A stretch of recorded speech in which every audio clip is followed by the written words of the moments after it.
ici Antéphile et toujours en compagnie de Satanico de Métal Macabre. Ben, salut Phil. Alors aujourd'hui, donc pas un podcast de review, mais un podcast sur les news, sur l'actualité, parce qu'on a envie de réagir un peu à chaud sur l'actualité. Et puis je trouve qu'à deux, c'est toujours mieux d'avoir du répondant que de faire une vidéo moi tout seul en fait. Je trouve que c'est bien plus. Enfin, c'est bien mieux pour échanger les infos, pour donner quelques avis. Je trouve ça moins, entre guillemets, linéaire que d'être tout seul devant la vidéo. Voilà. Effectivement, quand on est à deux, on peut se répondre l'un l'autre. Ça permet d'évoquer des choses auxquelles on pense pas forcément sur le moment quand on est tout seul et qu'on repense après coup, une fois que la vidéo est finie.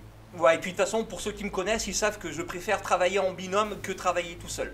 Voilà, c'est pour ça que d'ailleurs sur la chaîne, je fais pas des vidéos à foison parce que je suis pas quelqu'un qui aime beaucoup me poser tout seul devant la caméra. J'aime bien avoir quelqu'un avec qui débattre, on va dire. Voilà. Ben, on se comprend, j'avais essayé un moment, tu te rappelles, de faire les chroniques tout seul en me filmant. Ouais. J'ai beaucoup de mal quand je suis tout seul, même avec le texte écrit, je sais pas, c'est pas... Donc du coup, on va débuter avec la news sur le Snyder Cut. Alors, je vais bien le redire, le Snyder Cut de Justice League. Alors, alors là, ça me saoule parce que des projets qui ont des histoires aussi rocambolesques d'expliquer à chaque fois, ça c'est le genre de truc qui me saoule. Mais bon, je pense que tout le monde connaît l'histoire du projet. Je te laisse donner quelques petites infos dessus. Oui, Sur le pourquoi du Snyder Cut. Ouais, alors effectivement, il faut remonter à loin et il y a tellement de quoi dire que limite on pourrait faire un film juste sur le développement de Justice League, tellement il y a eu de rebondissements. Ouais. Alors pour revenir donc à pourquoi est-ce qu'il y a un nouveau cut du film qui sort, il faut déjà savoir pourquoi on a eu la première version telle qu'elle est. Ben en fait, Zack Snyder à la base c'était lui le boss du DCU, le DC Extended Universe, Ouais. et il avait prévu un arc de Superman sur 5 films, c'est-à-dire Man of Steel, Batman vs Superman, Justice League 1 et 2, et je crois que le dernier film c'était Man of Steel 2, je sais plus. Enfin bref. Oui, et puis par la suite, ils avaient officialisé un peu Supergirl, Sans compter les films autour, hein, vraiment 5 films juste sur lui. Voilà. Mais pas 5 films solo, 5 films avec lui au centre de l'intérêt. Voilà, et puis par la suite, il y a des spin-offs qui ont commencé à se Oui. greffer autour de Superman. Tout à fait. Et le fait est que celui-ci était donc à peine le 3e film. Man of Steel avait été recueilli assez tièdement par le grand public qui n'était pas habitué à cette vision aussi sombre et réaliste de Superman. Et Batman vs Superman, je crois que c'était encore pire. Et alors Moi, que maintenant, je l'ai trouvé excellent, mais c'est un parti pris radical. Alors je me permets de te couper, et maintenant les gens encensent The Joker. Enfin, Joker. Donc du coup, on n'y comprend plus rien du tout. Voilà. Oui. Le problème, c'est que Warner a trop écouté la fanbase et ils ont changé radicalement leur plan d'un coup. On est passé donc d'un DCU qui commençait de manière très sombre, par opposition totale au film Marvel, ce qui était plutôt une bonne chose pour distinguer les deux univers. Sauf que le film a été relativement critiqué. Ils ont décidé donc au tout dernier moment, bon, on va colorer l'univers, et c'est ainsi qu'on a eu un Suicide Squad qui a été retourné en très grande partie également, qui a été très très coloré et qui a cartonné. Et comme ils se sont dit, tiens, Suicide Squad il a cartonné, eh ben écoute, Justice League, ce serait bien que Snyder il le fasse colorer, sauf que Snyder voulait pas. Et puis là il s'est passé un truc abominable mais qui a bien profité à ces connards de chez Warner, c'est que la fille de Snyder donc s'est suicidée et du coup il a pas eu le courage de terminer le film. Il avait laissé évidemment des instructions sur comment continuer le film selon sa vision. Ouais. Warner a donc engagé Joss Whedon qui avait déjà réalisé Avengers 1 en fait, et 2. Il manquait, et en fait justement c'est le point sur lequel on va revenir après, c'est qu'il restait encore 20 millions de budget et quelques scènes à retourner. Voilà. Exactement. Sauf que ils ont, avec ce peu de budget là, qui devait servir normalement à compléter le film, et au lieu de le compléter, ils l'ont transformé. Ils n'ont pas juste tourné les scènes manquantes, ils ont retourné des scènes préexistantes de manière différente. Et ça explique pourquoi le film est aussi bancal qu'il est. Visuellement, par exemple, le film, la colorimétrie a été grandement éclaircie. Le problème, c'est que les costumes du film font totalement plastique. Pourquoi ? Parce qu'ils ont fait des costumes qui étaient prévus pour un éclairage dans le même style que Man of Steel et Batman vs Superman. Comme ils l'ont éclairé pour faire une lumière à la Avengers, ça donne ce côté ultra cheapos. Mais c'est pas le pire. Le pire étant Henry Cavill, sa moustache numérique effacée. C'est scandaleux un truc pareil. Oui, c'est devenu la risée du net maintenant. De toute façon, je vois encore des vidéos qui en parlent maintenant encore, qui font des émissions sur les mauvais effets spéciaux et c'est le truc qui revient toujours. Voilà. C'est ça. Donc le truc, c'est que il y a eu une petite pause entre le moment où Snyder s'est barré et le moment où Whedon est arrivé. Et pendant cette période, Henry Cavill a tourné à Mission Impossible 6. Si vous l'avez vu, vous savez que Henry Cavill a une moustache dedans où il joue le méchant face à Tom Cruise. Sauf que Warner a dit bon bah reviens, on a de nouvelles scènes à tourner. Mais Paramount, qui produit les Missions Impossibles, on dit c'est mort, il rase pas sa moustache. Il était sous contrat, en plus c'est même pas que ça, c'est qu'il était sous contrat, donc il pouvait... oui. Voilà. Donc il dit non, il rase pas sa moustache. Alors il se dit mais il rase sa moustache et on lui payera une postiche, une fausse moustache. Paramount a refusé. Alors Warner a effacé numériquement la moustache de Cavill et ça donne cet effet cartoonesque à chaque fois qu'il bouge. Sur les plans fixes, quand Henry Cavill ne bouge pas et ne parle pas, ça fait illusion. Dès qu'il bouge, c'est surpixelisé, non, ça colle pas du tout. D'ailleurs, ce que je vous invite, moi, à chercher sur le net, c'est les fans qui ont fait, eux, la retouche de la moustache, qui est bien mieux réussi avec l'ordinateur de maison, qui est bien mieux réussi. Les fans ont réussi à refaire en mieux. Ouais. Ça, c'est horrible, quoi. Voilà, et donc c'est pas la seule chose qui manque dans cette version de Justice League. Normalement, on devait voir Darkseid, Cyborg devait avoir un arc entier, et surtout, on devait avoir l'explication de la scène de Batman vs Superman, avec Flash qui remonte le temps pour implanter une vision du futur apocalyptique à Batman. Ouais. Cette scène, si tu n'as pas le pendant de cette scène dans Justice League, n'a aucun sens et est incompréhensible dans Batman vs Superman, sauf bien sûr si tu es un gros geek qui a lu tous les comics, ou au minimum que tu as fait une recherche sur Google. En fait, pour faire simple, tout l'arc autour de Superman, la base de Batman v Superman, c'était l'arc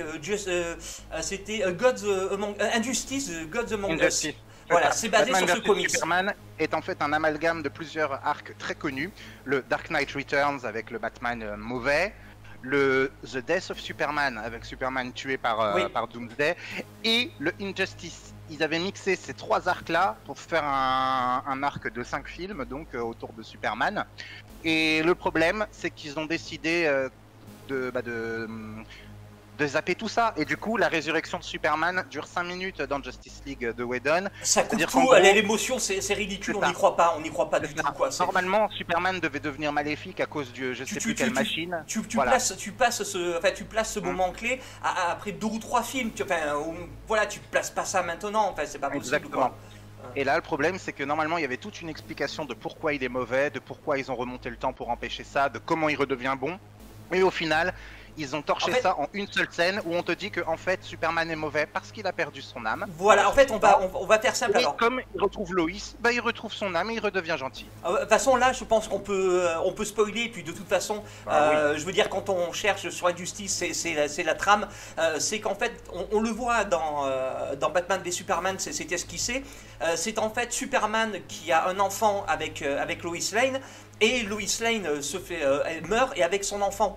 Et du coup, Superman devient fou de perdre son fils et devient méchant en fait. Voilà. Et c'est pour ça qu'on voit. Peut-être pas 100% identique, mais c'est ça les grandes. C'est pour ça que Flash apparaît et qui dit, je crois, Lois est la clé ou méfiez-vous de Superman, et qu'on a ces flashbacks avec ces flashbacks, elle est pas mal celle-là. Ces flashbacks avec Batman, enfin c'est flash forward avec Batman parce que c'est dans le futur, où on voit un futur apocalyptique, et c'est justement, et on voit le Superman méchant parce que Superman est devenu méchant, et ça devait être tout ça qui devait être développé autour de Flash, tout ça. Voilà. Et voilà. Et le gros problème donc de la version actuelle qu'on a et qui justifie totalement un director's cut, c'est qu'ils ont déjà zappé toute cette intrigue secondaire, comme je disais, en simplifiant, en disant Superman est méchant parce qu'il a perdu son âme. Et encore, c'est expliqué dans une phrase. C'est Aquaman qui dit à un moment « Ouais, mais quelqu'un qui meurt et qui revient à la vie perd son âme. » Voilà, c'est l'explication. Et après, à un moment, Batman se rappelle qu'il a vu Flash du futur qui lui a dit « La clé, c'est Lois !» Et du coup, il ramène Lois Lane et Superman redevient gentil et c'est tout. Le problème, c'est que ça tient debout, ça. Je veux dire, c'est nul, mais c'est à peu près cohérent. Le problème, c'est que du coup, on n'a aucune explication de comment Flash a fait pour remonter le temps et comment il a fait pour lui implanter une vision du futur. Normalement, il y avait toute une explication avec Cyborg qui crée... Enfin, avec Flash qui découvre qu'il peut remonter le temps en allant plus vite que la lumière, Cyborg qui lui calcule comment faire les bons temporels, comment transmettre une vision. Et là aussi, pour les fans de comics, ils avaient commencé à élaborer le Flashpoint. Ils avaient déjà commencé à passer, je crois que c'est, alors je dis pas de bêtises, c'est l'acteur de Jeffrey Dean Morgan, qui joue dans Supernatural et Walking Dead, qui devait interpréter voilà, dans une réalité alternative qui devait... je crois qu'il avait déjà un peu été casté ou approché pour jouer le Batman alternatif et du coup tout a été abandonné. C'est ça, tous ces projets ont été abandonnés. Donc il faut pas croire que le Justice League Snyder Cut va complètement sauver le DCEU. Il va juste limiter la casse en offrant au moins une conclusion aux 2 précédents films de Snyder dans cet univers. Parce que Snyder ne va pas pouvoir retourner toutes les scènes manquantes, il en reste encore. A priori, il va juste refaire les effets spéciaux, refaire la colorimétrie. Alors donc, avant de revenir sur le détail de ce qu'on aura sur cette cut et ce qu'on en attend, voilà, de la Snyder Cut, il y a un point sur le Justice League, donc la version de Whedon, donc on part dans l'idée que vous l'avez tous vu ou de toute façon on s'en fout. Voilà, c'est le fait, alors donc tu vas pouvoir me dire Nico si c'est la faute à cette version de Whedon, c'est le fait que Superman en fait, on dirait qu'ils n'ont pas su quoi en faire. Parce qu'en fait, donc le méchant, je me rappelle déjà même plus de Justice League, le méchant c'est Steppenwolf, c'est ça? Steppenwolf, oui, tout à voilà, fait. Et en il fait, n'est qu'un sbire de Darkseid qui est mentionné une seule fois dans le Whedon Cut. Alors voilà, le problème c'est que Superman est ultra cheaté.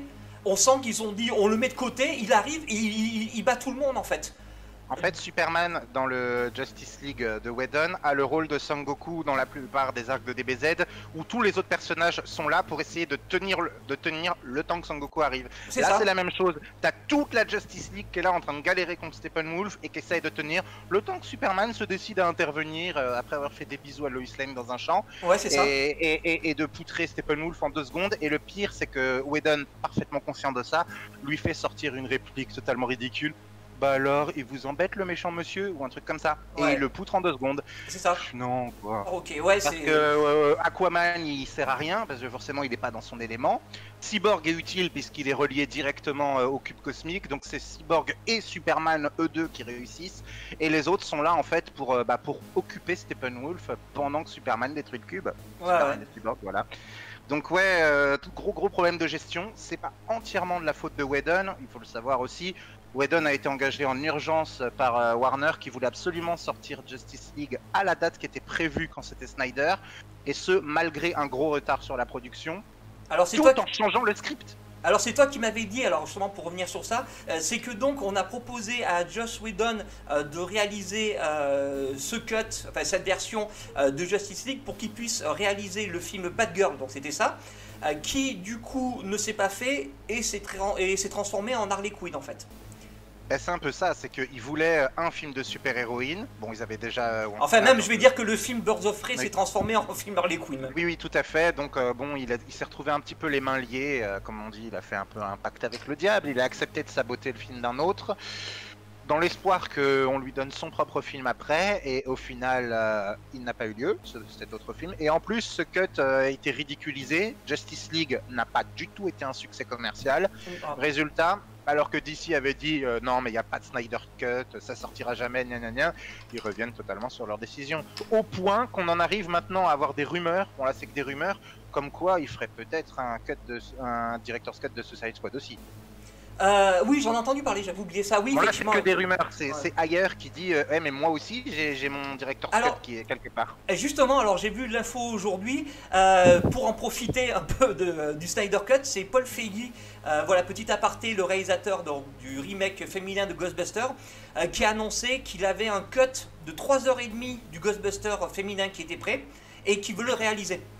Parce que du coup, j'étais pas au courant. Il a annoncé aujourd'hui ou hier, parce qu'en fait, comme maintenant il y a des plateformes, alors là, comme justement on va y revenir, c'est que le Snyder Cut va être diffusé sur HBO, donc un network, c'est payant, c'est sur une chaîne câblée américaine. Et donc du coup, comme ce sont des networks payants, c'est une alternative au cinéma ou même au marché de la vidéo. Et par exemple, le film Midsommar, donc au cinéma, le film est sorti dans sa version, on va dire, courte, alors que la version qui est diffusée sur Apple TV est la version longue du film avec quasiment une demi-heure, 3/4 d'heure de film en plus. Et le film Midsommar, est sorti en DVD vidéo en version longue que dans les pays où Apple TV n'était pas disponible. Donc du coup, maintenant, il y a des réalisateurs comme Paul Feig qui ont compris qu'il y avait un marché dessus. Et donc Paul Feig veut sortir son Ghostbuster Cut, voilà, sa version longue, parce qu'en fait au départ, pour terminer sur ce film-là, il a dit que le remake féminin de Ghostbuster durait 4h30 dans sa version complète, mais qu'il a ramené le film à 3h30 pour lui, sa version du film, mais qu'au cinéma à 1h56 et à 2h13 pour la vidéo. Mais la vraie version du film fait 3h30. Donc maintenant, peut-être qu'il y aura l'émergence de films dans leur vraie version qui vont arriver sur les networks. Voilà. Ouais, alors là... Enfin, les networks sur les plateformes de vidéo, voilà. Mais je reste dubitatif. Un film Ghostbusters de 3h30, mais what the fuck? Enfin, c'est pas le Seigneur des Anneaux. Alors justement, alors voilà. Et ce qu'il y a, c'est que, donc on va dire, parce que là, Paul Feig a dit qu'apparemment son Ghostbuster à lui était fini. Donc il y a vraiment un cut de 3h30. Mais donc Justice League, là, il manque, parce que c'est toi qui m'a dit ça. Oui, il disait entre 20 et 30 millions de rajouts pour finaliser. Mais il ne devrait pas y avoir vraiment de nouveau tournage. Hein, juste non, ça a été annulé, ça a été dit, ça, il a annoncé aujourd'hui qu'il n'y aurait pas de nouveau tournage. Quoi. Ouais. Donc ce sera pas un Snyder Cut à 100%, ce sera plutôt un cut approuvé par Snyder. Voilà, c'est ça. Donc du coup, ils vont rajouter des effets spéciaux, ils vont faire de la voix off. Voilà, c'est ce qu'ils ont dit, qu'il y aurait de la voix off pour manquer au banque de Mais bon, de retournage. globalement, il y a, comme on dit, il y a dans la version de Whedon, il y a seulement un quart du Snyder Cut, et là, la nouvelle version qui va sortir, ce sera les 3 quarts du Snyder Cut. En gros. Bon, alors par contre, la question qui va se poser, c'est quelle utilité en fait au final, puisque on n'aura que nos yeux pour pleurer. C'est le cas de le dire, là on n'aura que ça. Bien, au moins pour avoir une œuvre un minimum cohérente par rapport au film précédent, au moins ça, à défaut de...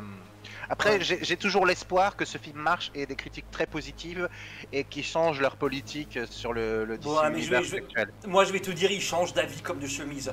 C'est le problème, oui. DC ne savent pas sur quel pied danser, donc ils ont fait le Suicide Squad, après Joker, Harley Quinn est entre le film pop et le film dark. Donc, mais d'ailleurs, justement, je m'en suis rappelé après. En fait, le film Harley Quinn m'a rappelé Batman Forever. Il y a vraiment 2 tons différents dans le film. Et du coup, c'est pas faux, oui. C'est peut-être ce qui m'a un peu dérangé quand je l'ai vu. Voilà, donc on aura ce cut, mais pour moi, il changera pas grand-chose vu que DC, en fait, Marvel arrive à garder une ligne directrice, mais DC n'arrête pas de la changer. Donc tu m'as dit. C'est d'autant plus improbable que DC Animated y arrive très très bien. Alors, putain, mais pourquoi ils refont pas la même chose en live? Enfin. Sérieusement, c'est pas compliqué, ils y arrivent dans tous les formats. En série télé, ils supplantent largement Marvel, en animation, ils supplantent largement Marvel également, mais dans les films, ils y arrivent pas. Mais en plus, c'est con parce que DC, depuis leur début, en fait, avec Marvel, ils ont 2 lignes directrices complètement distinctes. Parce que Marvel, ça veut dire merveille. Donc c'est le monde de la fantasy. Et DC Comics, c'est Detective Comics. Donc Batman est un détective, c'est ancré dans le réel. Donc c'est pour ça que leurs films sont censés être dark. Et que les fans de DC Comics, moi j'ai jamais été un gros fan de DC quand j'étais gosse. Mais maintenant que j'ai grandi, je préfère l'univers de DC beaucoup plus réaliste en fait. Donc je m'y retrouve un peu plus, on va dire que la fantasy, j'ai assez donné. Voilà, ça se répète un peu, et j'aime bien le côté un peu brutal, un peu urbain, ce que j'attendais avec le Suicide Squad de David Ayer, qui est un réalisateur super urbain. Mais maintenant, DC se retrouve à faire du Marvel alors qu'il s'appelle encore DC. Et alors qu'ils ont Joker à côté, je trouve ça complètement... Oui, non, mais ils savent pas sur quel pied danser, ils improvisent totalement, c'est assez désolant. Donc c'est pour ça, j'aimerais que, même si j'y crois pas vraiment, mais déjà on n'y croyait pas au Snyder Cut, que ça allait sortir et ça va sortir, donc bon... sait-on jamais. A priori, il y a eu des changements au niveau des patrons chez DC Cinéma. Peut-être que ça va influer sur l'avenir. Mais pour que ça influe, il faut 2 choses l'une. Que ce Snyder Cut soit bien accueilli et qu'il cartonne. Parce que si c'est juste un petit truc anecdotique pour les geeks, ça va rien changer. À la limite, la seule chose que ça va changer, c'est que la plateforme HBO veut ce film-là pour avoir du contenu original, parce que Disney a du contenu original, Netflix en a, et eux, ils n'en ont pas encore. Donc, mais j'ai une question con là qui me vient, j'avais pas pensé. Donc le code va être proposé sur HBO Max, et on va terminer sur ça avant de passer à l'autre news. Et donc c'est qu'il va être proposé sur HBO Max, mais pourtant Warner doivent lancer leur plateforme. Et donc ils sont censés émettre leur film de super-héros. Alors pourquoi le cut de Warner DC va finir chez HBO, alors que justement j'ai vu la news il n'y a pas longtemps que la série Swamp Thing, c'est une série DC, il Oui. va être diffusé sur la plateforme Warner, donc il va bien avoir une plateforme Warner. Ben oui. Alors donc Warner disent on veut pas du film, mais on le file à HBO et on vous file le pognon pour le diffuser. Alors qu'est-ce qu'ils attendent? Que en fait HBO s'en occupe, donc ils filent le pognon et c'est HBO qui s'en occupe.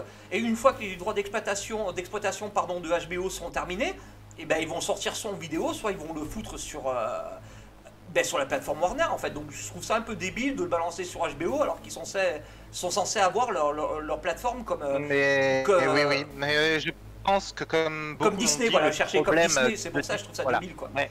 Le problème de DC au cinéma n'est pas DC en eux-mêmes, mais Warner qui est encore au-dessus et qui gère DC n'importe comment, du moins pour la partie cinéma. En fait, je pense que si ça réussit aussi bien en animé et en série télé, c'est parce qu'on laisse les scénaristes faire à peu près ce qu'ils veulent, puisqu'il y a des budgets moindres pour ça et un public moindre. Par exemple, les DC animés, bon, ils sont pas tous géniaux, mais globalement, ça fonctionne beaucoup mieux. Voilà, donc on va terminer sur ça, sur le Snyder Cut, et de toute façon, il n'y a pas grand chose à en dire de plus, on va attendre les prochaines infos.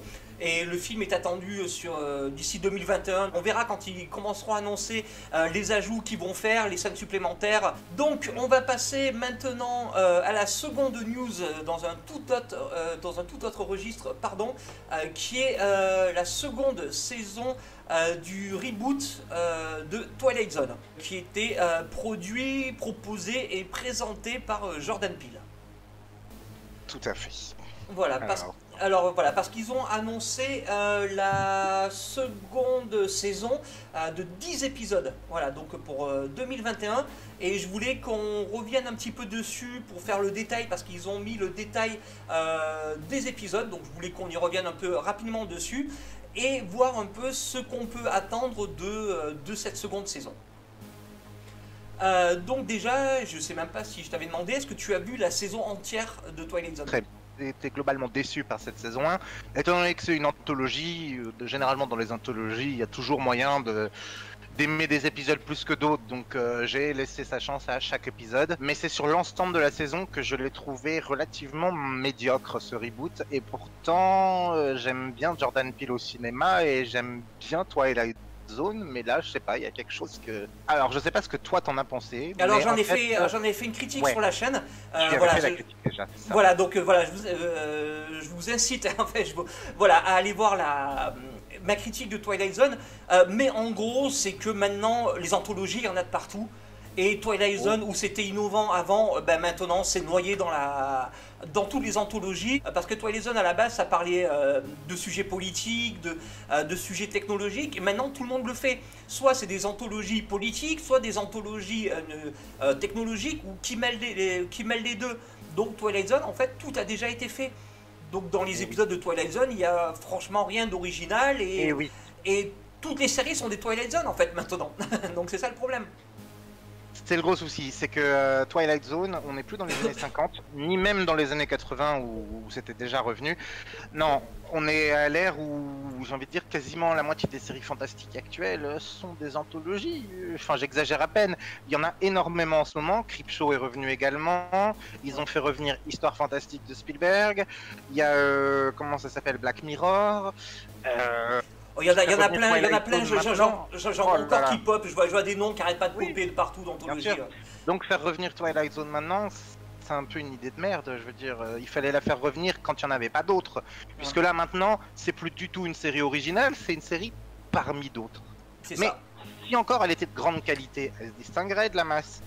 En fait, moi je crois que le gros problème que j'ai avec cette saison-là, du moins la saison 1, j'espère que le tir sera rectifié dans la suite, comme tu disais, ils aiment bien parler politique. Sauf qu'il y a une manière de parler politique dans une série fantastique dont c'est pas le sujet de base.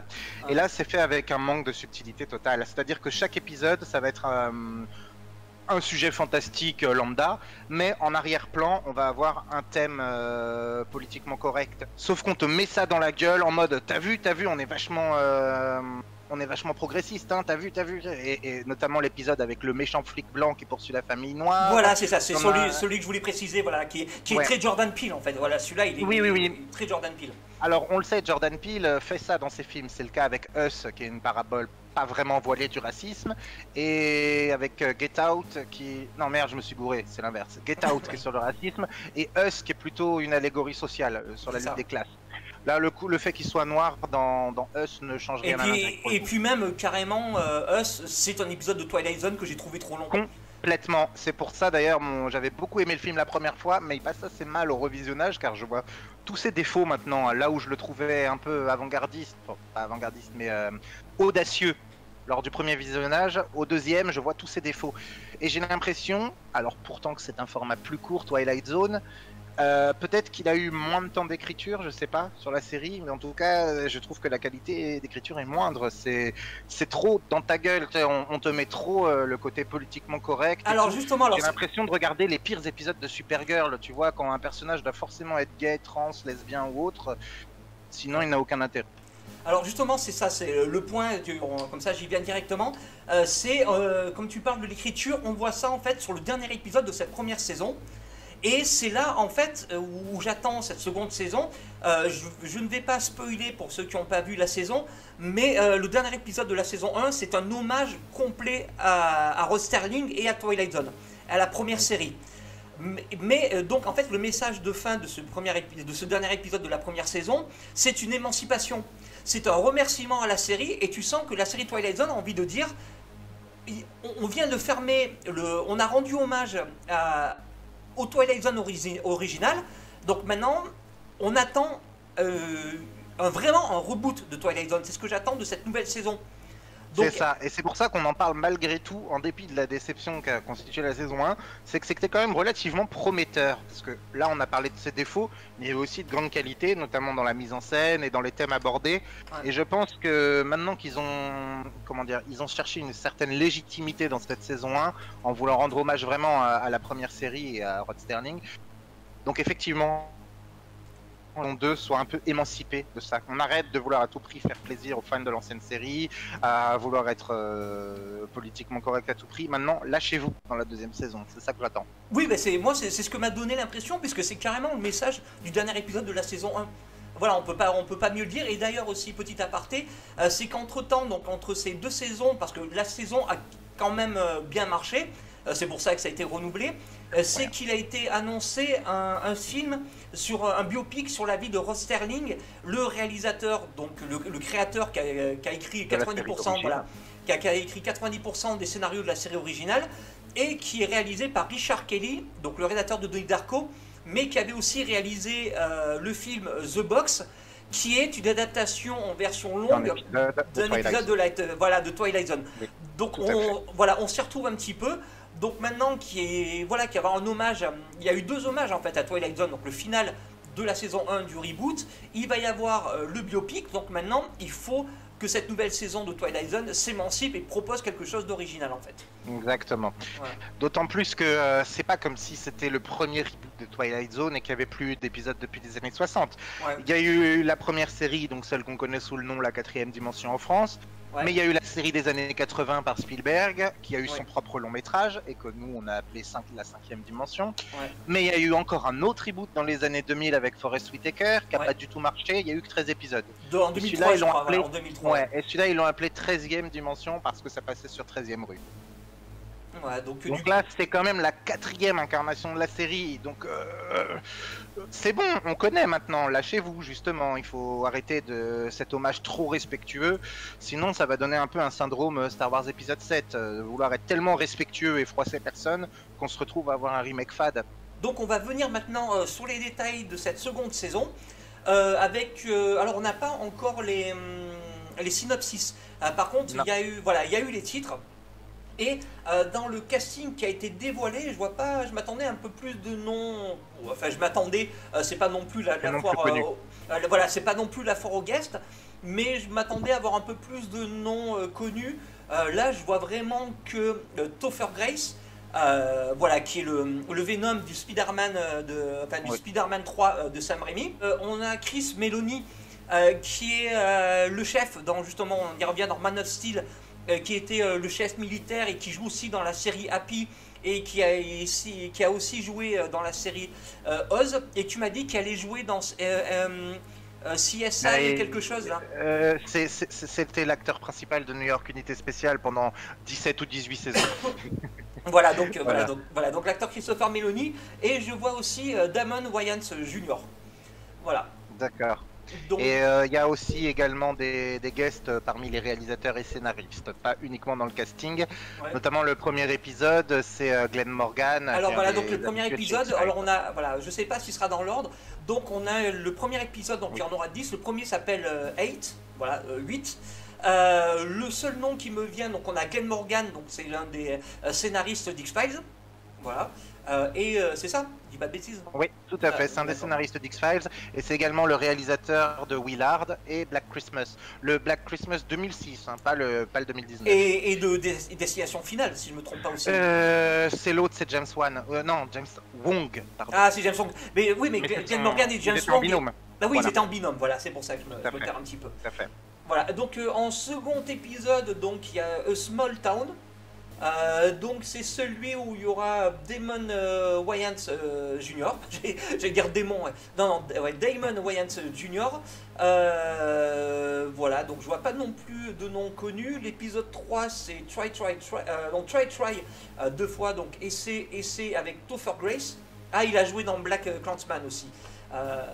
Et dans Black Mirror, donc il commence un peu à être habitué D'accord. aux anthologies. Ouais, parce que c'est surtout un acteur de sitcom à la base, il est Ouais. dans The 70 Show ou des trucs comme ça. Ensuite, autre épisode, je perds un peu le fil, ce sera 1, 2, 3, 4, c'est le quatrième, c'est You Might Also Like. Voilà, je vois pas de nom absolument connu non plus. Après, donc le cinquième, c'est Ovation. Voilà, donc sixième, il s'appellera Downtime. Celui-là est écrit par Jordan Peele. Donc, voilà. Et il y a Morena Baccarin, celle qui joue la fiancée de Deadpool, Ah oui, et qui est également dans la série Firefly, et dans Gotham. dans Gotham, elle est dans Angel aussi, je crois. Elle est dans plein de séries télé. Donc c'est le septième, c'est The Who of You. Ouais, The Who of You. Donc là aussi, je vois pas de nom absolument connu. Enfin, nous, on a les séries dans lesquelles ils ont joué, mais bon, on va pas revenir sur. Ça ferait trop de titres à donner. On a donc en huitième, c'est Human Face. C'est celui qui sera avec Chris Meloni. Meloni, ouais. D'ailleurs, je crois que ça Tout à fait l'heure. 2 fois que je vois le nom Alex Rubens qui. Alors qui a- Alex Rubens, effectivement, son nom me dit bien quelque chose. ça fait il n'est pas noté là, on voit pas le nom Alex Rubens. Hein. Ouais, c'est ça, il a écrit 4 épisodes. Il a écrit The Comedian et Blurry Man dans la saison 1 de Twilight Zone. Ouais. Et dans la saison 2, Human Face et Try. D'accord. En épisode 9, c'est Among the Untrodden. Voilà, donc plus pas de nom. En plus, même les noms, on n'a pas les. Apparemment, c'est des débutants parce qu'il y a bien marqué Introducing.